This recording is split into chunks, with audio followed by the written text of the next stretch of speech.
Amateur Traveler is in its 20th year now, but can you imagine if I had people on the show who had never been to the destination, but had just read about it or seen a movie about it? That wouldn't make any sense at all, and you wouldn't listen. We all know how important it is to receive advice from people who know a destination to get the most authentic local experience. And a great option for experiencing this is Explore Worldwide and their authentic small group adventures, led by local tour leaders, perfect for solo travelers who want to meet like minded people with a desire for adventure. I'm often an independent traveler, but two of my last three trips were with small group tours because they organize everything and it's a lot easier. If you want to recreate the tour I did to Malta, they have a Malta and Gozo Discovery Tour. I'm intrigued by one of their tours called A Taste of Sicily. The company again is Explore Worldwide, and visit exploreworldwide.com to learn more. And thanks to Explore Worldwide for sponsoring this episode of Amateur Traveler. The nights are long, the days are short, and the weather is chilly to downright cold, depending on where you are. It's a good time to slip into a Quince iconic Mongolian cashmere sweaters, which start at only $50. You can treat yourself to everyday luxury at an affordable price with Quince. If you really want to dive into luxury, you can check out their leather handbags, washable silk shirts, and European linen sheet sets. Whatever you're looking for at Quince, all the prices are 50 to 80% less than similar brands, and they do that by partnering directly with top factories and cutting out the middleman. They only work with factories that use safe, ethical, and responsible manufacturing processes. And of course, they use premium fabrics and finishes for that luxury feel in every piece. But you've already heard me rave about my Quince travel pants. Treat yourself this winter without the luxury price tag. Go to quince.com/traveler for 365-day returns plus free shipping on your order. That's QUINCE.com/traveler to get free shipping and 365-day returns. Quince.com/traveler. And thanks to Quince for sponsoring this episode of Amateur Traveler. Got my bags packed, I'm on a roll. I'm heading out there and I'm ready to go. I'm looking real good in my passport photo. Oh, no. Amateur Traveler, episode 665. Today, the Amateur Traveler talks about monuments, memorials, and mansions, battlefields, gardens, and at least one theater, as we talk about the national parks in and near Washington, D.C. Welcome to the Amateur Traveler. I'm your host, Chris Christensen. Let's talk again about national parks. I'd like to welcome back to the show Erik Smith, who's come to talk to us about national parks again, and this time in the Capital Region. Erik, welcome back to the show. Thanks for having me back, Chris. And if we say welcome back, that means he's been on before. We don't know exactly how many times. Erik is thinking 8 times. I know he came on first talking about national parks. You have been in a long-term quest to see all of the national park sites and ever-changing, growing list of places.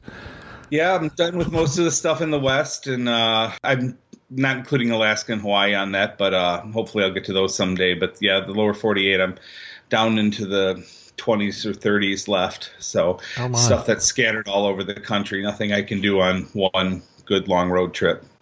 But this time we're talking about the Washington, D.C. area. Yep. We haven't talked about D.C. on the show in quite a long time, and it's not because it's not an interesting area. And one of the things that makes it an interesting area is the national parks. So where are you going to take us to, Erik? The best place to start with Washington, D.C. is the National Mall, which is run by the National Park Service. And while there isn't anything that says National Park on the National Mall, there are obviously a bunch of monuments and memorials on this quintessential piece of American geography right there in downtown Washington, D.C. Mm-hmm. And I was looking at this sort of geographically, and the first real monument that you'll come to is the one that stands out the most in the D.C. skyline, and that's the Washington Monument. It, at one point in time, was the tallest building in the world, and is still the world's tallest obelisk. For people who are listening to this currently, it's doing some upgrades, and the elevator at the top is actually closed, but it's supposed to open within a couple months here in August of 2019. But the elevator right at the top provides the lookout over all of these monuments that we're going to talk about. The White House just below it as well. It's a really striking monument. It's surrounded by 50 American flags at the base. If you look at the Washington Monument, you'll see that it's two different colors. The lower part of it was when they ran out of money for it in 1854, and they didn't get back to building it till 1876. So if you look closely at it, you can see the two different colors of the monument, and that's because I never realized that was the difference in color. Yeah. Okay, interesting. And when you say it used to be the tallest building in the world, it was the tallest building in the world for a year. Yeah, not long. In late 1880s, somewhere in there. And then surpassed by the Eiffel Tower in 89. Interesting. Yep. I didn't know that it was ever the tallest building in the world. Interesting. Huh. Yes, it was. And it's, I've been up there a few times, and it's certainly, it gives you a bird eye view over DC. And DC is one of these metropolis areas that doesn't have the skyscrapers that most major cities do. So this is one of the places you can really get a great bird's eye view.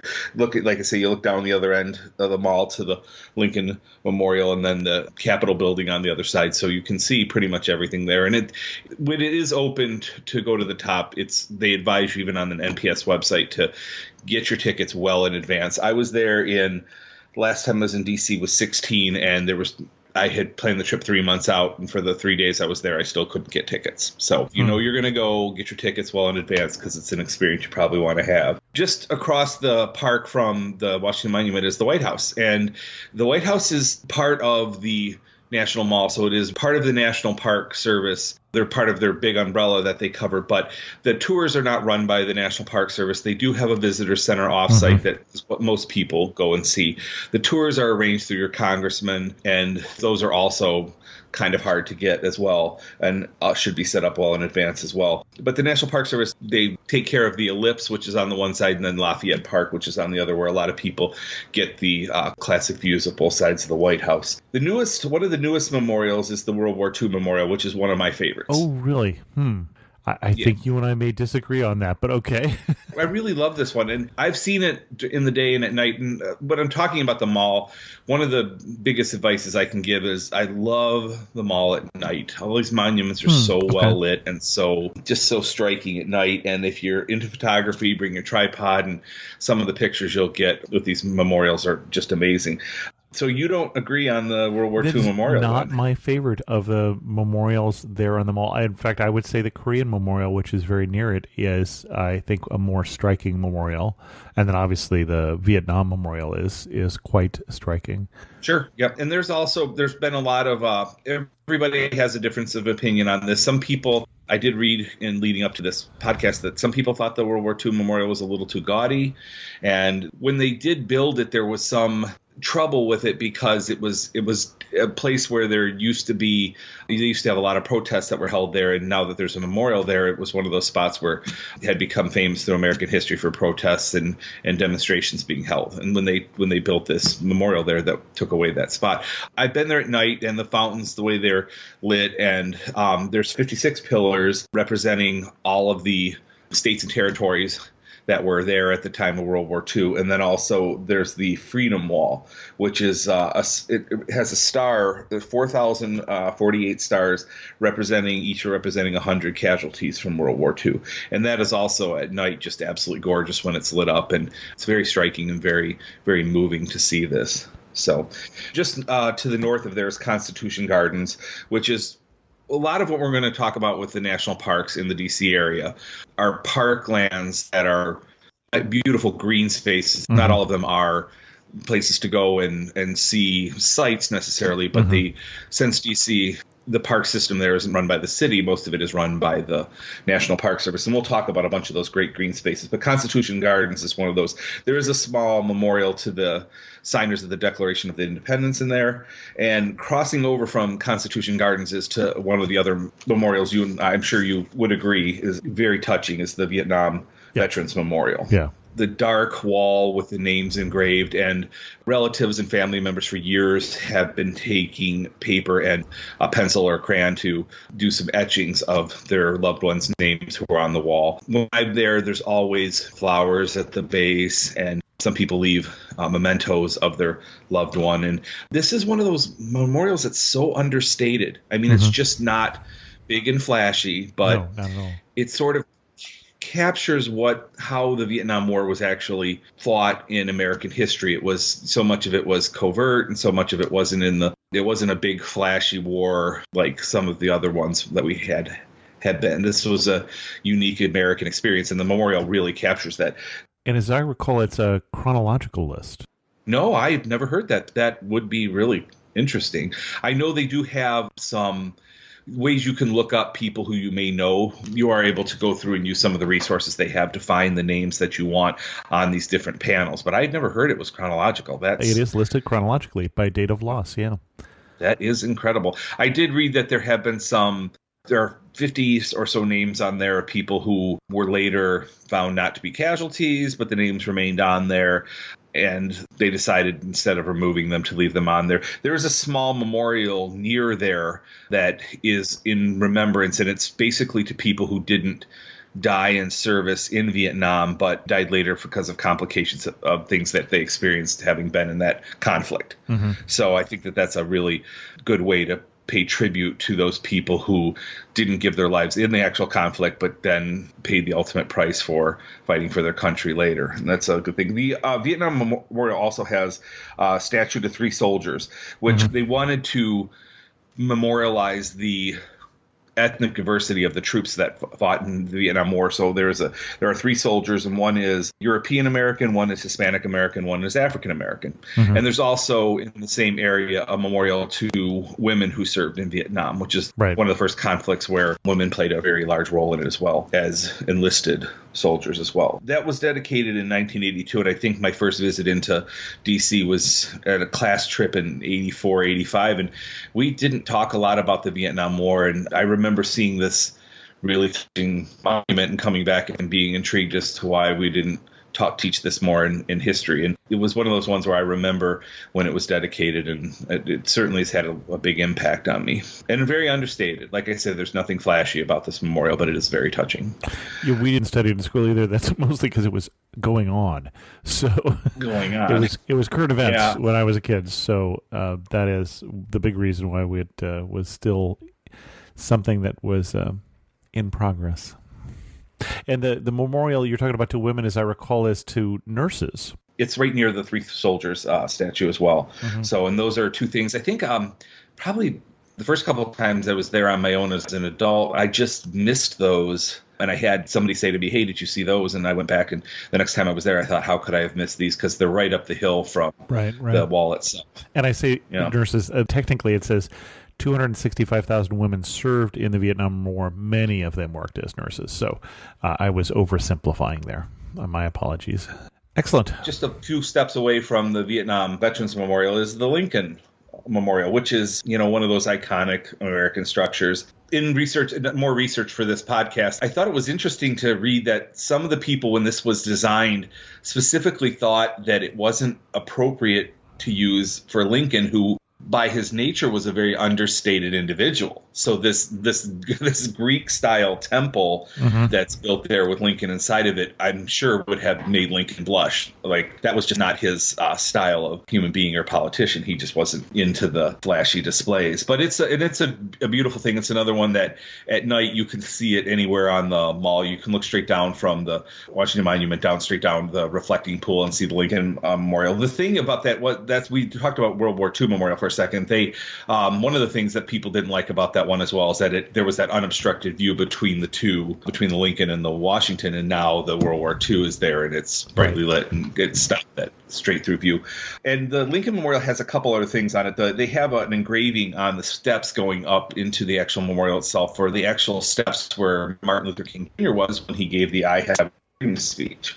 It's worn now, so you have to really look for it. But if you do some research before you go, you can find that engraving on the steps up to the entrance to where the statue of Lincoln is. And inside there are large plaques inside of this memorial that have his Gettysburg Address and one of his, I believe it's his second inaugural address. Some of the quotes from that are up in there. And I should mention, these monuments, especially during the spring and summer, are packed. So one thing that you can do with these is, if you're willing to get up early, you can beat the crowds.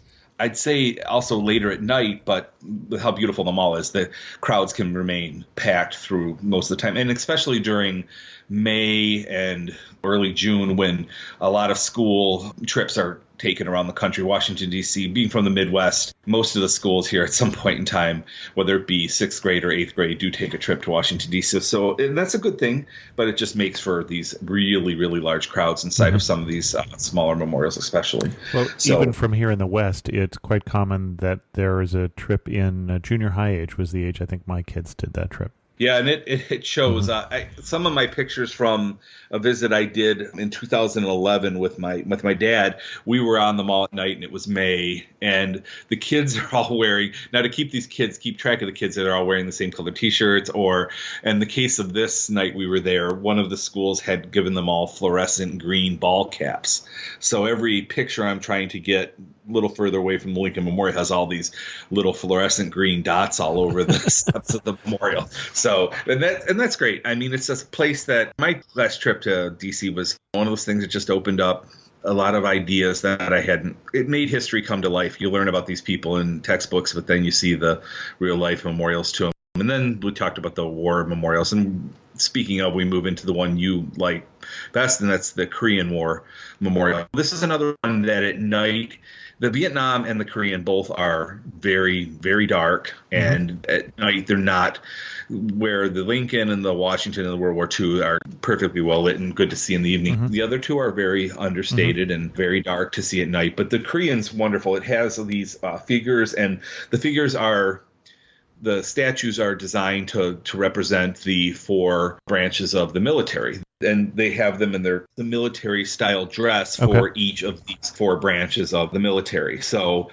I had not picked that out the first couple of times I was there. And no, I don't know that I have. Yeah, well, I was there, and there was a veteran leading a tour around. And I don't think it was through the National Park Service, but he was leading a tour around, and he was explaining the difference in some of the formal dress and some of the battlefield dress from some of these different branches of the military. And I just thought it was fascinating. I believe he was an ex-Marine, but he was showing some of the Air Force people what their uniforms at the time looked like. So it was really amazing. And this is a well-designed one. It's got one of my favorite. It's got a large wall with a quote on it that's "Freedom is not free," which is sort of the root of all of these war memorials that we have there. Is people, these are to people who paid the ultimate price fighting for their country and standing up for what they believed in. So this is what these are about. And that's why, again, they're so well done, and most of them are very somber experiences. And the Korean's one of those, a very, very well done monument. That's one of the newer ones, too. It's been around since the mid-'80s. Actually, I think that's what was finished in the mid-'90s. It's also evolved over time. Well, and you say one of the newer ones. So we're recording this in 2019.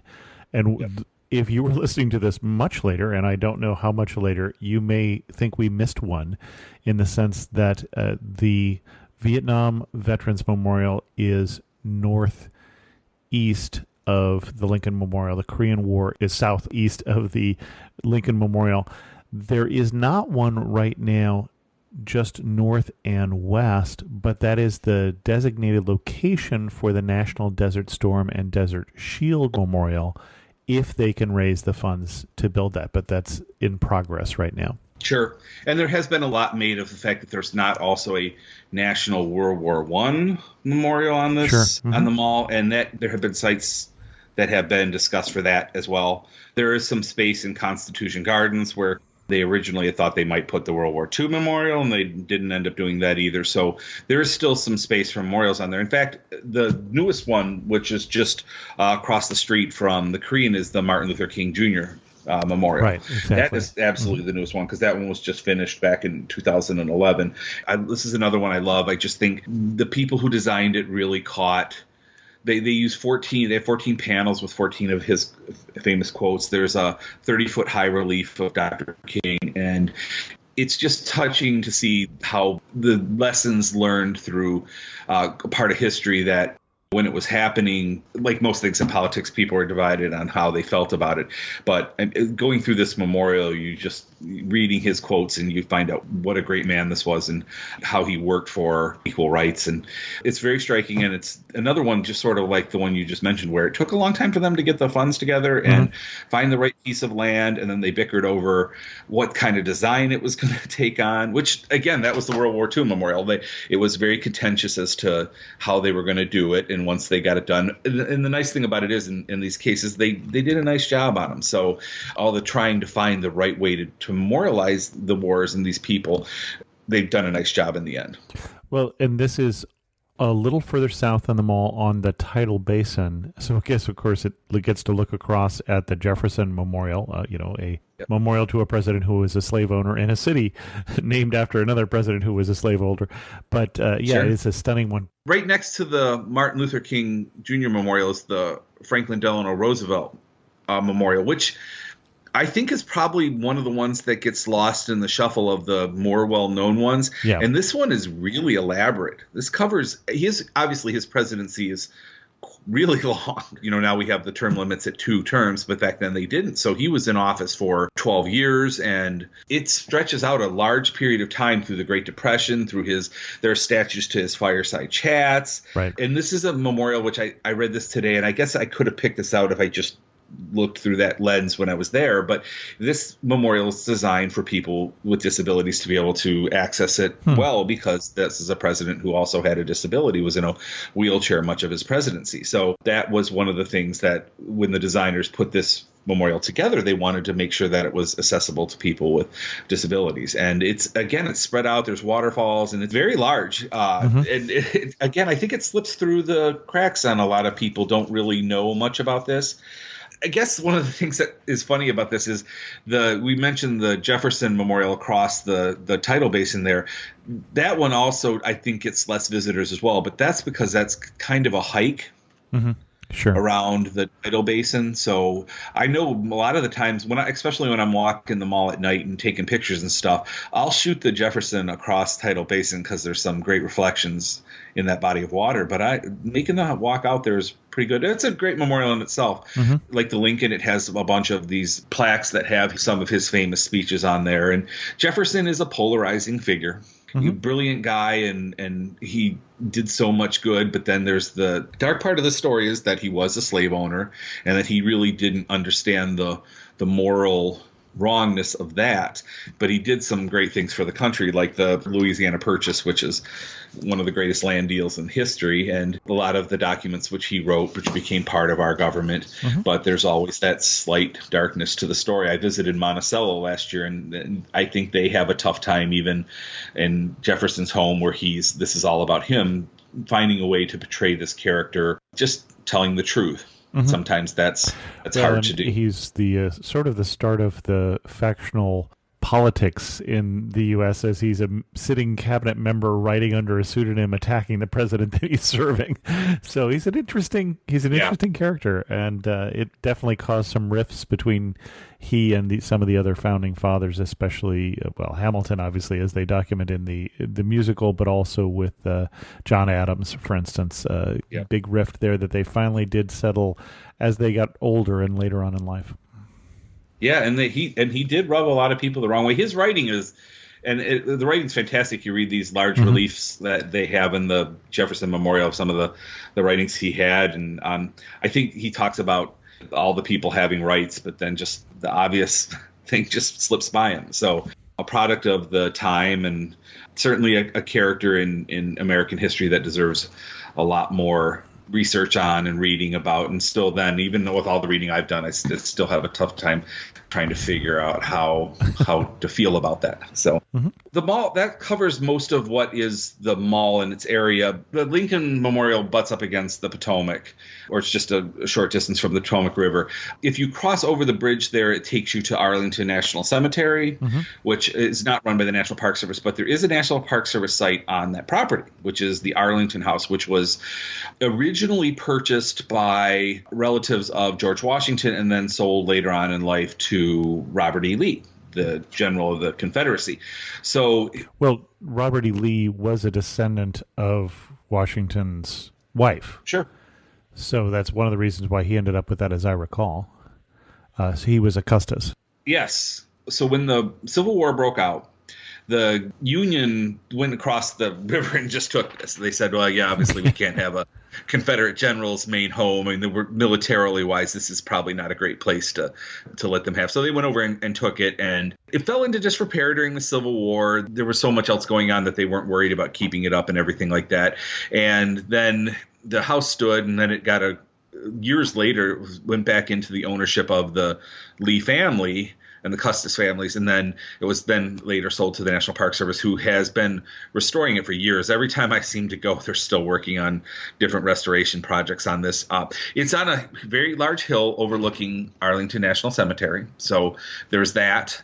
But also you can see most of the mall from up there, and it's worth a visit. It is within walking distance. If you're in D.C. in the summer, though, you might want to think twice about walking it and finding some of the shuttles and public transportation that you can get over there, because it is a really long walk across the bridge and then through the cemetery. Right. Yeah, obviously the cemetery is worth visiting, even though it's not a National Park Service run thing. And we should mention the mall has the Smithsonian's running up and down it as well. Those aren't run by the National Park Service, but most of those museums are also well worth a visit as well. So just throwing those in as an extra to the national parks of the area.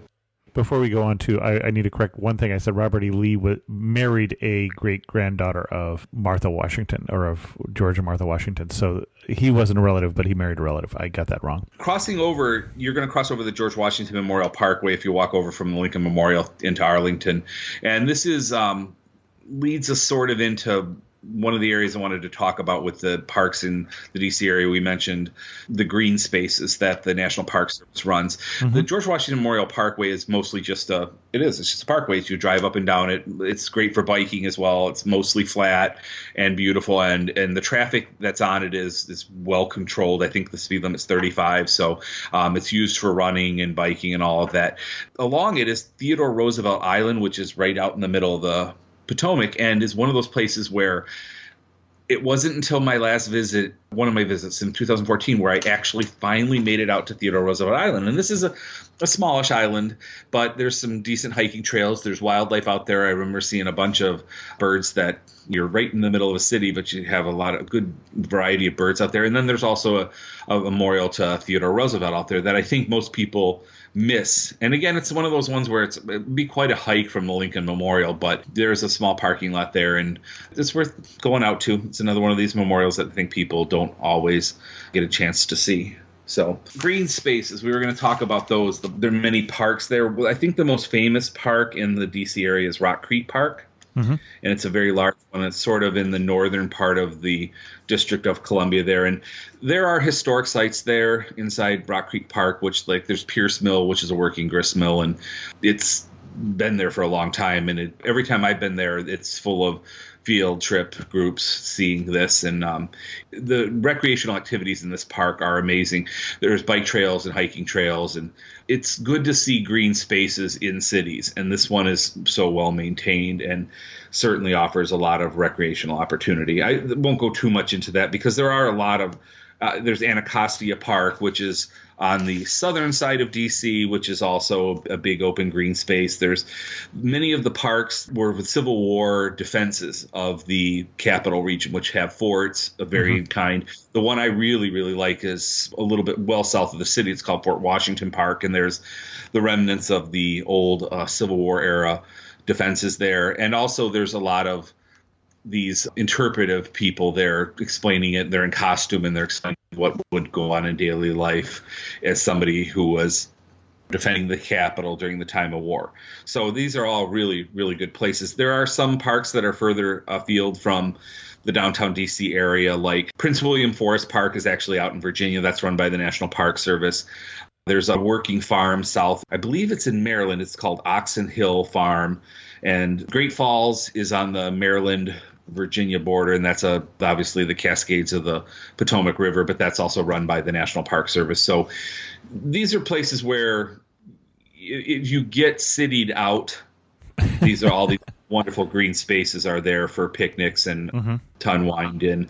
There's the place I love that's really under the radar is Kenilworth Park and Aquatic Gardens, which is a park that features all of these water-based plants, and it's lily pads, and it says Aquatic Gardens right in it. So, and it's just again, it's another one of those spaces where you're like, wow, I am in Washington, D.C. here in a major city. And then there's this beautiful green space. First time I went, it was mostly flooded. It was the spring, and it was a lot of it was underwater, so it was nice, smushy hiking. But the other times I've been, it's just a really beautiful space with a lot of flowers and plants that are native to the area, that you won't see if you're downtown in D.C. or walking up and down Pennsylvania Avenue or the mall or anything like that. So those are good spaces to do. And again, all run by the National Park Service. A couple things in D.C. before we start moving out into the national park units that are sort of outside the city center. There are a number of sites in the D.C. area that are dedicated to African American history. Mm-hmm. These also are very under the radar. Their visitation numbers are much lower than some of the other more famous parks in the area. And the three I'm going to mention are all historic homes. So with historic homes, they offer tours. The first two I'm going to mention only do tours on the weekends. They're obviously a limited budget type of facility, so they only do Thursday through Saturday tours. The third one has all times. The first one and the most famous one, which does tours all the time, is Frederick Douglass's home, the Frederick Douglass National Historic Site, which is in the Anacostia neighborhood on the south side. And this is a home he lived in. Frederick Douglass was a abolitionist and a writer and very famous figure from right around the Civil War era times. And this house is really beautiful. It's on the top of a hill in the Anacostia neighborhood, and it overlooks a lot of downtown D.C. And with most of these home tours that the National Park Service does, you and I have talked in the past about our admiration for the National Park Service and how they do a lot with very little funds at sometimes. And this home is restored to what it looked like when Douglass himself lived there. And it's a great tour. It's about a half an hour long. This is one that sometimes will fill up. So if you do want to see this, it might be best to get your tickets in advance. The tickets, I think they're $1 for like a reservation. So it's not like you're paying a lot for this ticket, but it might be something you want to look to in advance. The other two homes that I wanted to mention real quick are the Mary McLeod Bethune Council House National Historic Site, and that's in the Logan Circle neighborhood. And this was dedicated back in 1996. And Mary McLeod Bethune was the founder of the National Council of Negro Women. So not only is it paying homage to an African American site, it's also paying homage to a women's rights site, which is great. And she was this is another one where you do the home tour and they talk a lot about her life. And what I loved about this one is this is a person who, even being a history major in college, I had very little knowledge of her and her life, and I was just so impressed with all of what she had done, what a full life she had led, and the organizations she founded and the bills she helped get passed. It just was a real, and again, going back to the national parks we talked about before, the rangers are so passionate. And the ranger I had there who gave my tour back in 2004, 2005, somewhere there, was just so passionate about this subject matter that they had been given. And it was a wonderful tour. And the next one I'm going to mention is one of the places I haven't been in Washington, D.C., because it was only dedicated in 2017. And that's the Carter G. Woodson Home National Historic Site. And he is the founder. I think the thing he's most known for is being the founder of Black History Month, but he's also a journalist and a writer. And his home is also available for tours now. And they, like I said, they just finished this back in 17, and it's a Thursday through Saturday tour thing. So I unfortunately haven't seen that, but the people who I know who have been to that also say that that's quite a worthwhile tour as well. Last two things I'll mention actually in DC are Ford's Theater, which is obviously famous for Lincoln's assassination. Ford's Theater, I found this out today. I'd been there a bunch of times and I don't ever remember reading it, but it started out as a house of worship and then was converted into this theater, and it's where Lincoln was seeing the play when John Wilkes Booth shot him, and then he was taken from Ford's Theater across the street to the home of a local merchant named Peterson. So the Peterson house is also restored, where they took him in, and they have I'm not positive it's the exact bed that Lincoln was in when he died, but it's a replica of it. And Lincoln was so tall that they had to lay him sideways in this bed. The Ford's Theater and the Peterson House are part of the one national park site there. And Ford's Theater is another one where you probably want to get your tickets a little bit in advance. Those can sell out pretty quickly as well. So it's a fascinating place, totally restored. And I guess from time to time, they do some plays there still. So that would be kind of a neat thing to get in on as well. As with the National Park Service, what they always do is they preserve larger spaces of land, like Pennsylvania Avenue National Historic Site is what it's called. And it's basically preserving that part of a road. There isn't a visitor center. There's not specific sites to see, and not all the buildings along it are monitored and run and part of the National Park Service orbit, but there are some very famous buildings along, like the Hoover Building for the FBI, the old post office tower. Okay. Also, Pennsylvania Avenue, you can see the Capitol on one side and the White House on the other. So it's a place where there's been protest marches there. There's been war celebrations. It's obviously an extremely famous part of Americana. So, and just to stroll down it, I think you could do it in 20 minutes walking from one end to the other. And there's plaques and memorials all over the place explaining certain parts of history that has happened there. And it's just good for a walk. Every time I go, I end up walking up and down it and finding something new that I didn't know. There's a great Navy memorial along it that I just discovered the last time I was. Okay, so, I don't know that. Interesting. Yeah, that's typical of the National Park Service. Some of these parks that we call these all national parks, even though some are national memorials and national historic sites and whatever. Right. But they're all essentially national parks. And the National Park Service doesn't just pick out a block of land like the first national park, which is Yellowstone. They preserve a lot of really unique things. And one of those things is in Virginia. It's probably half an hour or so from Washington, D.C. itself. It's called Wolf Trap National Park for the Performing Arts. Oh, sure, yeah. I have been to Wolf Trap. Mm-hmm. You have been, okay. And I don't meet a lot of people who have. The people who have, I generally find, are residents in the area, like Northern Virginia and the D.C. area. Those people will go and see concerts and events out there as well. This is one of those things that you just wouldn't figure there's a national park dedicated to the performing arts. Right. So it's a surprise to me that Wolf Trap was a national park. But we have seen a performance. My daughter lives in Northern Virginia, too. So we went with a local as it was. And it's a small little place. Mm-hmm. I mean, it's not a huge stadium type setting. It's very quaint. And it's a lovely grounds for seeing a concert. It's an outdoor amphitheater. So yeah, and they don't just do small time concert stuff there. Some famous artists perform there, and obviously that's a really, really intimate setting to be seeing somebody who's usually playing stadiums or the larger theaters. So, and I have not seen, I've been out there to see the theater itself, but I have not actually seen performance out there, which is something I would definitely like to do, because I agree with you. The grounds are absolutely gorgeous. Mm-hmm. And this is another example of just the kind of national park sites you see all around the DC area.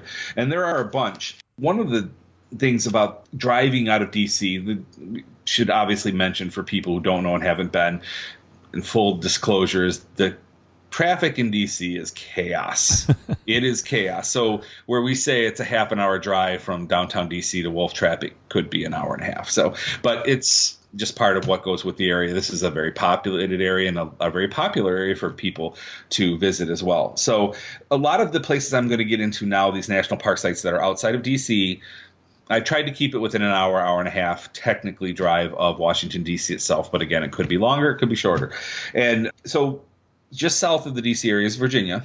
Mm-hmm. And Virginia has obviously played an incredibly integral part in much of the history of the United States, especially the early parts of the colonization of the continent. So much of that took place in Virginia. One of the things that surrounds DC is there are a lot of very famous battlefields. Right. And a number of these are in Virginia. So within, like I say, that hour bubble of DC, you can go to Manassas, which is also known as Bull Run. Mm-hmm. The Fredericksburg and Spotsylvania National Military Park encompasses, I believe, 6 or 7 different sites. So these are small sites. Some of them are redoubts, where just earthworks that are left from it. Some of them are places where battlefields happened.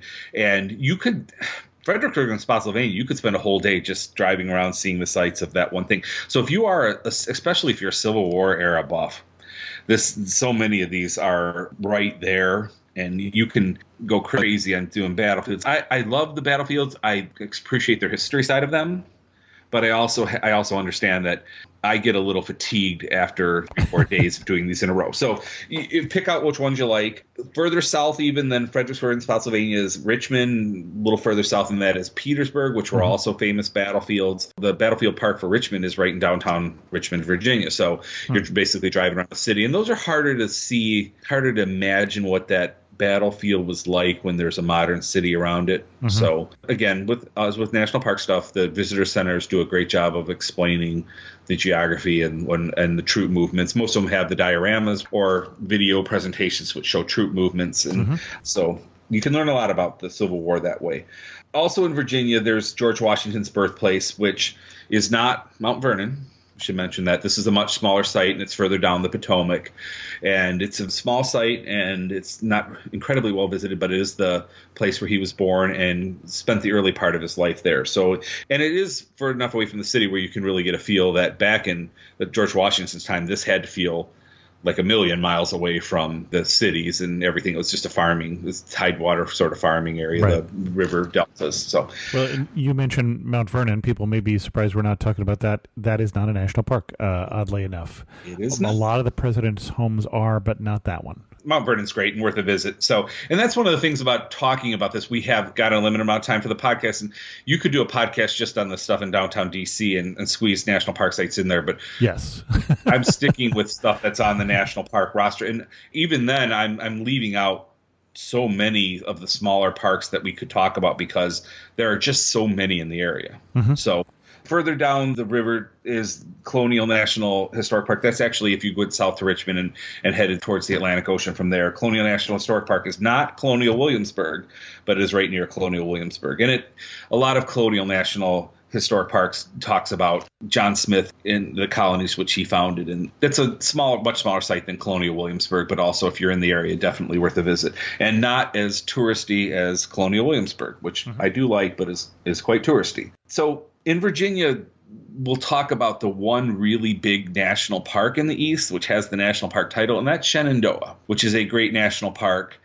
And it's roughly about 100 miles from D.C., but it's a long, thin park that runs right along the ridges of the Appalachian Mountains there. And it has the Appalachian Trail, which runs right through it. And it's a great place for camping and hiking. And if you've spent all this time in D.C. and you've driven out to Shenandoah, I think the reaction most people have from it is, wow, this is just a couple hours drive from the chaos of downtown Washington, D.C., and you're in this gorgeous, wild, sort of remote place. And Shenandoah's crowded. There's a lot of people. It's one of the 10 most visited national parks in the country for good reason. The main road is Skyline Drive, which, again, just crests the top of these mountains all the way through the park. And you're left with just gorgeous views.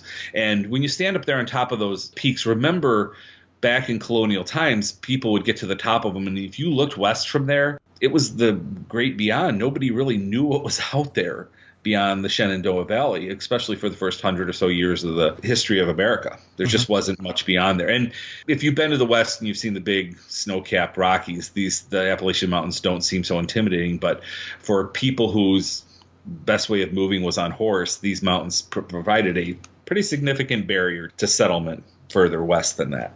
So Shenandoah is definitely worth a visit. It is a little further out than some, but it's worth mentioning. Maryland surrounds D.C. on the north and east sides, and there are some national park sites in Maryland that are worth visiting. Roughly about 2 hours away out on the coast is Assateague Island, which is one of the few places in America where you can see wild horses. It also preserves a really unique ecosystem of tidewater, and it was settled, so there was clam farms and there's some older sites on there. And it was also a place where the Native Americans used to live and do a lot of fishing, and a lot of food stores came from Assateague Island. It's a great visit. Again, a little bit of a drive from D.C. The one other place I wanted to mention, north, the states are all small, so they're close together. Pennsylvania's not too far away, but Gettysburg's a couple-hour drive as well. So if you were going to see one of these battlefield sites, I would probably personally say Gettysburg's, because it's one of the most famous and it's so well done. They have an audio guide you can follow around. They have one on your phone now that you can just download, and they have these numbers plaques that you can call up on your phone and tell you about everything. And Gettysburg is so famous and arguably the battle that turned the tide in the Civil War as well. Sure. So it's a little bit of a drive, but if you're going to see one of those battlefields and you're going to save just one, I'd probably say that's a good one to go after. So that's a rough rundown of the park sites. I've left a bunch out because we just couldn't possibly cover the breadth of them in one podcast. But the National Park Service obviously does a great job of preserving all of these places, and any of these are well worth a visit. Excellent. Let's do some summary questions here. If you had to say the prettiest one of all of these national parks. Personally, and I mentioned it right at the beginning, was I just adore the National Mall at night. Just walking around and the way everything is lit. And I find myself trying to get there an hour or so before sunset. And taking in the sunset and then shooting pictures when it gets dark. I've been out in the mall till midnight at times just because I think it's just so beautiful the way the monuments are lit. And it's just people walking around with their families and school kids seeing this for the first time. It's really great. Any of the national parks that you would personally tell people to skip and do a different one instead? Yeah, I mean, we mentioned the battlefields, kind of going back to that. If that's your thing, then do that. But I know I had a friend who a couple years ago went with somebody he'd started dating, and he was a Civil War buff, and she was not, and did a lot of traveling around to battlefields, and that fatigue got old pretty quick. Yeah, I am a Civil War fan, but that is something I plan to do without my wife one of these days. Probably gonna do, and you could, and that's the cool thing is you probably could spend days just doing it on your own and let people find what they like. Yeah, there's other sites there, and I left some of them off. Trying to visit all the national parks gives you a different perspective on that because I sort of got to do all of these. So I'm running around to stuff, and sometimes I'm like, well, this isn't really all that interesting. For me, the thing in the D.C. area that I thought was interesting is the green space is how so you visit a park, you can check it off your national parks list, but some of them don't have something specific to see. So you go to a park and you're in a park and good, there you've knocked another national park off. So I love the green spaces and love using them, but if you're not recreating or whatever, if you're doing them for the check off of your list, that make sure you're getting to the really good ones and spending some time there as well. Well, and you say checking them off your list. I think I know I do, and I think you also have a national park passport. I don't. You don't, actually. You're not a park passport person. I guess I'd forgotten that. I was 100 parks in before I realized this was a thing. Well, my national park passport was last seen in a rental car outside of Petersburg National Military Park. I think it may have gotten stolen from the car along with an SLR camera, and I'm not sure which one I missed more because it was easier to replace the SLR, honestly. Sure. Although a lot more expensive. So. Yeah. I collect the brochures, and I have what I started doing once I realized that this was actually a thing. My wife tells me all the time, sometimes I'm not the most observant person, which as a traveler sometimes isn't great. I now stamp the brochures when I get them. So when I get those, because the national park brochures are gorgeous, these nice color folios. So I stamp them when I have them, and I didn't collect them. But I should mention that I'm glad you brought that up. That's why you're an expert podcaster, Chris. The stamps for most of these memorials on the mall there is a visitor center on the mall that has, and for the stamp geeks, this place is like everybody's dream. You go in and there's like 25 stamps you can get there for all the memorials and the monuments. So that's cool. You see people go in there with their passport and just so excited to fill pages worth of stamps. So, and there's one on the mall, this visitor center, which also is great because you can get all the brochures and they can help you sort of play in your time. They also can tell you when there's these ranger-led walks. So I can't believe I failed to mention that as well, but you can certainly get in on that by visiting a visitor center. Well, and the one thing that I like about the passport or just even that quest to see the national parks is it does lead you to those lesser known ones. Like you were talking about the Frederick Douglass National Historic Site or the Aquatic Gardens or some of those things. Yep. If you're trying to see all of them, or if you're trying to see all of them in an area, or even if you're just looking at the passport going, well, what is there in the area? It has led to some things that I have quite loved that I'm sure I would not have heard of. So that is something that I recommend to people for that reason. We've already talked so much about all the sites in the area, and one of the places I found because I was doing the list was the Clara Barton National Historic Site in Glen Echo, Maryland. There's also Glen Echo Park, which is run by the National Park Service, which is an old amusement park, which is just right near the grounds of the Clara Barton National Historic Site. And this is a place where I would never have stumbled upon. I wouldn't even have seen this in a brochure or a guidebook or something, but I was checking it off. And this is one of those sites I just adored. The tour is another great home tour, but the Glen Echo Park is just fascinating. It's like I say, it's an amusement park from the 60s that went bankrupt, and it's been restored, and they use it for events now, and like ballroom dancing on Friday nights, I think I read somewhere. So, and that was one of those things I would never have ever seen this had I not been checking these parks off the list. So it was just one of those really unbelievable. It's a lot of it serendipity, things you never thought you'd enjoy as much as you do. Excellent. And I'm still wanting to do another show to update the show that we've done on DC and the mall and the Smithsonian and some of those things as well. So we may get back to DC again, especially if I can find some guests, because that has changed. There are some new museums in the Smithsonian, for instance, that we haven't talked about on the show because they have been built since we last did a show on that part of the mall. But we won't cover them this week because we have already run out of things. Anything else we should know before we head to D.C.? Besides, don't go in summer if you can avoid it. If you can't avoid it because you're doing school holidays, then sure, good luck. Well, it's like most things. If that's when you have to go, if that's when your vacation time is, then go and make the most of it. You'll sweat a lot. D.C. is built technically on a swamp, so it's humid and it feels swampy at times, but you can make the most of it. And with travel and being experienced travelers, and a lot of people listen to this podcast are as well, that's probably a universal rule that this is your chance to see this is your chance to be there. Who knows if you're going to be back, so make the best of it. But yeah, it's a good time. And it's funny because DC gets the worst of both. It can be cold in the winter as well, and they can get some snow there as well. Not a ton, but some. So you just make the best of it. I think the thing I would say about it is just soak up. It's Americana. That's a kitschy word, but so much of our history is represented there. Like, not all of it took place in that area, but the fact that we memorialize and pay tribute to so much of what we are. Obviously, it's a capital, so that's what we do in those places. But see beyond the memorials, see the stories of the people. And like I mentioned, those famous homes of the African-American individuals, the three that I mentioned there, that's another one of digging into history that you might not have known was there, and open up your mind to seeing and learning things that you might not have known before. Excellent. Our guest, again, has been Erik Smith. Erik, thanks so much for coming back on the show and sharing with us your love, obviously, for national parks, but also for the national parks in the Washington, D.C. area. Always a pleasure, Chris. Thank you. In news of the community, we have decided on a trip in 2020 to Turkey, and we've just posted the information in terms of how much that's going to be. More details will come, but if you're interested in more information, go join the Facebook group amateurtraveler.com/trips. Recently, I had 2 different podcast reviews, one 5-star, one 1-star. The 5-star review was fantastic podcast about traveling. And it was from Sports Nathan, who said, I love listening to this podcast that Chris put together so well to bring on guests about places to travel and share their experiences in each destination. I love the questions that Chris asks the guests on the show, and I find this podcast really relaxing to listening to while driving to work or cleaning and cooking at home.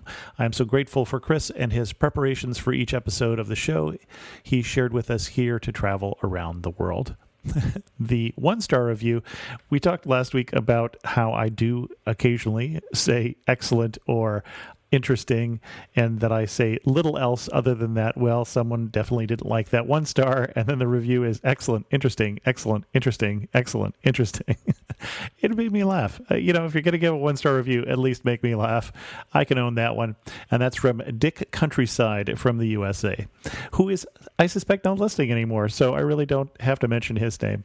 If you're interested, you can give a review in the Apple Podcasts and let us know how you feel.